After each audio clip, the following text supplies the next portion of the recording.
Have you ever looked in the mirror and wondered why those tiny bumps on your forehead just won't go away no matter how many acne products you try?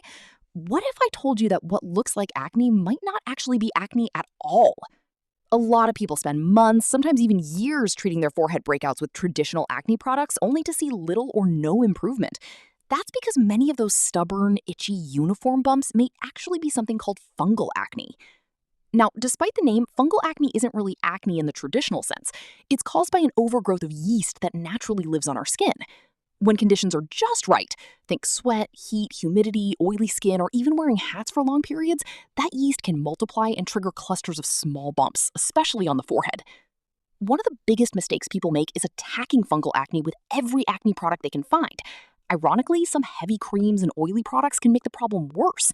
That's why understanding what's happening beneath the surface is so important. So, what can you do at home? The first step is keeping the affected area clean and dry. If you're someone who exercises regularly, try not to let sweat sit on your skin for too long. Washing your face after workouts can make a surprising difference.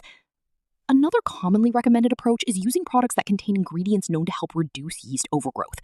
Certain anti-dandruff shampoos are often used as short contact cleansers on the forehead because they contain antifungal ingredients. However, it's always a good idea to patch test first and avoid overusing anything that irritates your skin. You may also want to pay attention to your skincare routine. Heavy oils, thick moisturizers, and some hair products can contribute to the problem. Sometimes simplifying your routine is more effective than adding more products. But here's something many people don't realize.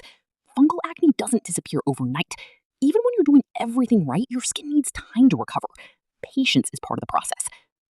And perhaps the most important takeaway is this. Not every bump on your forehead is a sign that you're doing something wrong. Your skin is constantly responding to your environment, habits, and overall health. If those tiny bumps have been frustrating you for months, it may be worth considering that you're dealing with fungal acne rather than traditional acne. The good news is that once you understand the cause, you're already much closer to finding the solution. Your skin doesn't need perfection, it needs consistency. And sometimes the smallest changes can lead to the biggest improvements.